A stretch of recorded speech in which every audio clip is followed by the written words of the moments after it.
you have received like undergraduate studies in another country, right? In Lesotho or maybe in other countries? No, no, I did my undergraduate study in China. Oh, which university then? I did my undergraduate at Zhejiang Oh, Liverpool 西安交通, right? University. Yeah, That's a good XJTLU. one. Yeah, in Yeah. Suzhou. So, okay, great. So here comes the next question.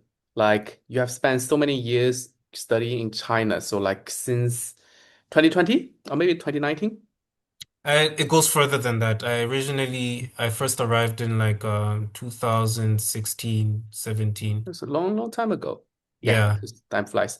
Yeah, so I like after 10 years, do you think, well, like many of these international students want to get in touch with local students more, right? Because they want to socialize and also trying to um better understand the country and the society. So what's your recommendation for them? Like how do you actually socialize with Chinese people according to your experience? Um, that's a good question. How to socialize with Chinese people?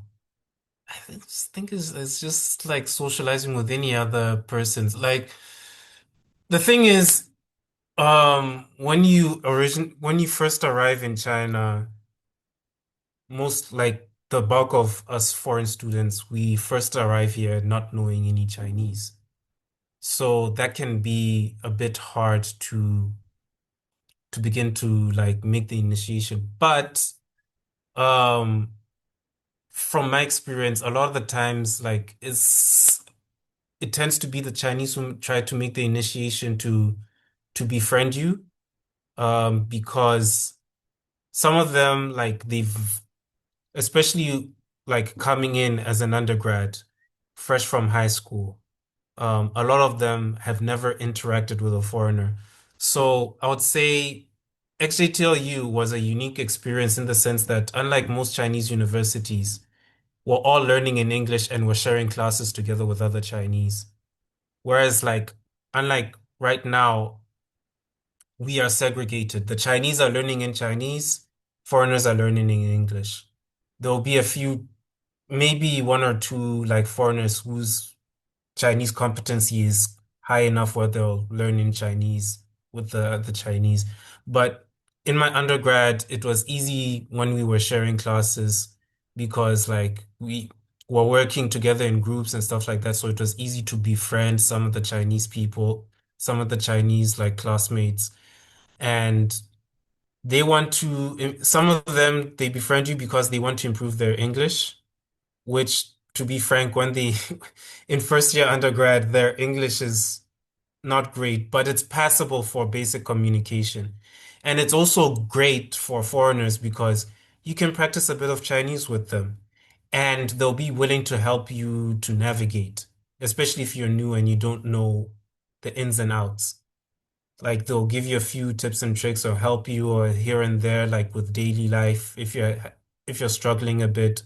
So yeah, and then you may find some people where you share some things in common and you start having like having like activities after school or ever, like maybe like after school activities, or maybe like you like football, so you're playing football with them or something or other, or going to drinking together, KTV, etc., etc. For those who don't know what KTV is, it's karaoke. Uh, lots of fun. Lots of fun. And you will find English songs in like Chinese karaoke places. And I would also advise to learn some Chinese songs. I'm just speaking to myself right now. It's So okay. yeah, so befriending Chinese people, yeah, it's all right. It will take time, just like making friends with anybody else. It will take time for some, but once you're able to find those people, like some friends, just lock in with them. And yeah, being in China for so long, people come and go. You you keep in touch with some friends, you lose touch with others, you make new friends. So yeah, just understand that will be a part of the process. especially if you're thinking of staying here like long term. Okay, thank you so much. So next question is about career.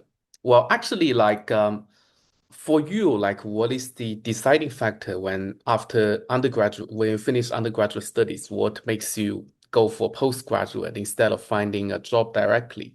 So, and also what is your, if you don't mind, what's your future plan after graduation? Excuse me. So after undergrad, I spent a year trying to apply for jobs and to no avail. And this was during COVID. So once I was presented with the opportunity for my master's program to come here under a full scholarship, I took it, and it kind of like gave me an idea of what I wanted to do. Initially, I was thinking PhD, but at this moment, I'm thinking that I would like to pursue a career professionally. Um, because the thing is with PhD, you have to be committed to it. It's it's not easy. I kind of think of it or as like a master's program on steroids. Um, so yeah, for me at this moment, I'm just thinking of going out professionally after my master's program. Currently applying for jobs for jobs as we speak. And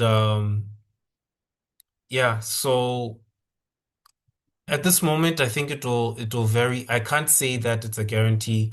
Maybe I might apply for PhD in the future because I would like to see where like working takes me from there, and then maybe I might think, okay, maybe after a while I want to pursue PhD. There's something I'm interested in researching.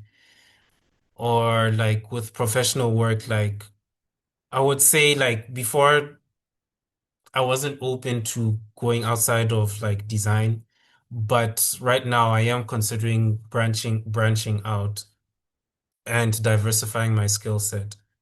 And there's no shame in that.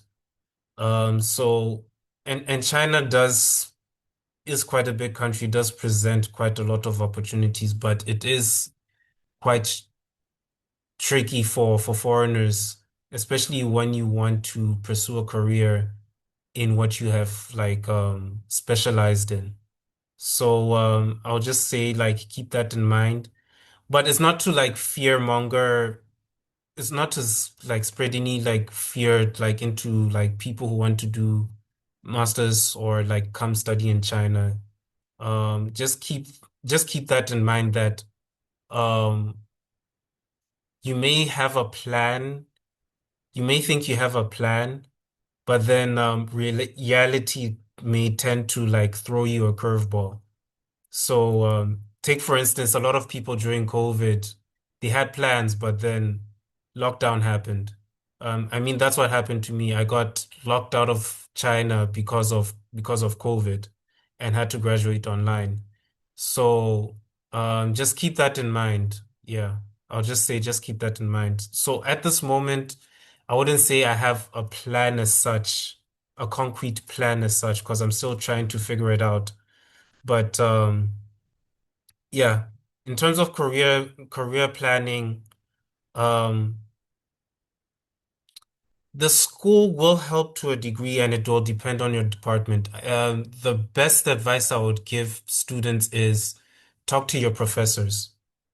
Yes, they are academics, but they may have an idea of what to look out for, especially if you want to continue down that road in your specialty. So and talk to your professors,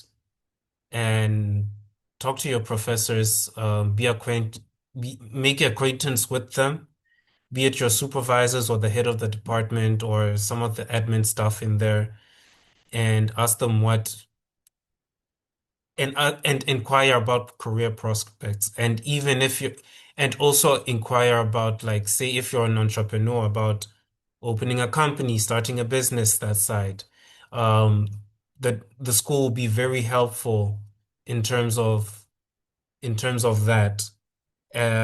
Yeah, it also helps them because it's good publicity that we have like a foreign student that started a company in China and is doing okay for themselves. So there's a million ways you can go about this, but my best advice is depending on where your department, what you're going to study is, and where you're going to what you're going to do, talk to your professors, talk to the staff in the department. Yeah, just and and and also like find ways to network outside of like campus as well. That will be very helpful. Okay, thank you so much. So, how does the next question is how does Zhejiang University actually, support international students with career building? Say, for example, do they have job fair? Do they have career advisor and so on? Job fairs are definitely there. Job fairs are definitely there. I've not attended the ones in Hangzhou.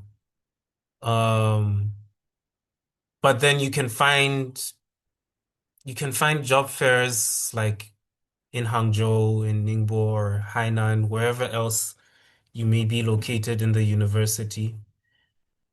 Um, Career building, it's onto what I said in in the previous answer. Like I was lamenting about like talking about talking to your supervisors, other professors, and people in the department, and also networking outside. So, the one obstacle that you'll come across with job fairs from my experience, because I've attended a few of them, um, is once you go to like a company and stuff like that, because us as foreigners, when we're there amongst other Chinese people, we stand out. Some Some desk will outright say, "Oh no, we're not recruiting foreigners at all." So there will be some jobs that are specific to recruiting foreigners. There's some like companies that are recruiting foreigners, some that are not. It will be helpful if you can. With some of them, like they don't speak any English whatsoever. So if you approach them speaking Chinese, then they might be a bit more comfortable communicating with you and telling you about the role, and they might like take you into consideration. So, learning a bit of Chinese, learning some basic conversational Chinese will be helpful in that regard. But a lot of the times, like when you attend job fairs or career fairs in China, in university campuses, um, there will be companies that are not actively looking for foreign students. Um, I would even say like some don't even suspect that foreign students will approach them for the role that is advertised or the roles that are advertised. So yeah, that is one thing to take into consideration. But it's not to say that there are no opportunities. Opportunities are there. It's just that you really have to keep digging. Yeah, real hard. Thank you. Just like anywhere So, else. yes. And well, are there, internship opportunities or maybe career workshops that international students can participate in? Because as you might have already know, some companies are not, it's a little bit difficult for international students to get a job here due to visa and other, limitations. So what's your thoughts on this? There definitely there are internships, um, and career opportunities. Um, it will depend on the company, and sometimes it will depend on your background. Some companies will be specific. They want people from a certain background. Like, let me think of an example. Like, say a company that does trade in India, for example, and they're looking for Indian candidates. specifically who know the market or who speak the language or languages in said country, you might be the ideal candidate. So it will depend. You might be the right person at the right place at the right time. Um, but sometimes it really is a matter of just pushing your luck. So, in terms of career advice, um, like I said, I don't know at this point. I'm not too confident on that regard because the main campus is in Hangzhou and I'm a bit separate from that. But from what we've done, so what our department has done here so far in Ningbo is getting us to know what the market is like in Ningbo. So like in Ningbo specifically. So Ningbo is a trading port, so there's a lot of jobs in trading and stuff like that. I understand that Hangzhou, there's a lot of like e-commerce type, there's a lot of e-commerce. So you might find something adjacent to e-commerce, be it web development or SOEs or live streaming or trade or something like that, or rather. So it really depends on where you are, in terms of in terms of the campus. There's also another campus in Hainan, but I don't know enough about that and what Hainan is like more specifically in its specialty. So it will depend on where you are, which campus that you're in, which city that you're in, rather, in Zhejiang, where there'll be like specifics about like what the job market is and which will be much more, and what the job market, what roles are popular for foreigners, that side. You can still find something related to your major, but it will be depending on your major, it will be tricky. Yeah. Okay, thank you so much. So the next question would be a little bit, well, someone asked, how has your time at Zhejiang University shaped your long career path or goals? Well, if you have any thoughts on this. Mm, my time at Zhejiang University. Well, for one, I don't think too much about the fact that it's a top university in China, honestly speaking. Um, I just sort of let those semantics like aside and just do the work, my and just do the work. But I would say like coming back, studying my master's program and also like having explored, having been shown around like the university, like our department, showing us various companies and going to factories and company offices and just getting a tour. Like, um, there's there's a lot going on in China. Um there's a lot going on in China. There's a lot of like career prospects for foreigners.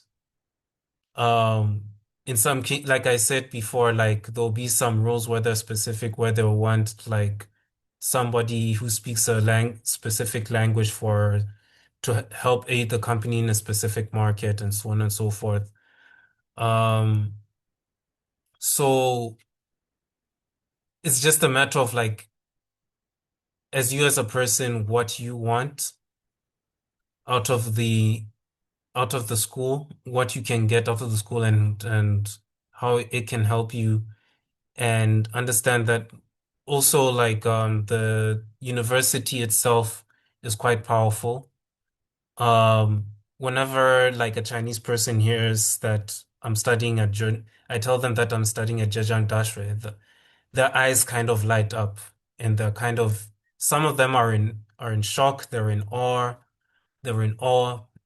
So the university name university names have the level of university you attend also has like gravitas. It carries weight to it here in China. It would be the same if you said you're studying at Tsinghua University or Peking or Shanghai Jiao Tong or something or Fudan or something like that. So leverage, I would say leverage that as much as possible. Use that privilege, take that privilege to use that privilege to your advantage. Once you've enrolled into the university, it's a good university. It's a good university. So yeah, just take that wherever and even if it's not going to be Zhejiang University, just take advantage of where you are in the country because like it's freaking huge, man. It's freaking huge. And there's so much to explore and experience over here. Yeah. Thank you so much. So again, thanks for taking your time. So one last question. If you can, well, back to your first week at Zhejiang University, what is the one thing that you wish you had known?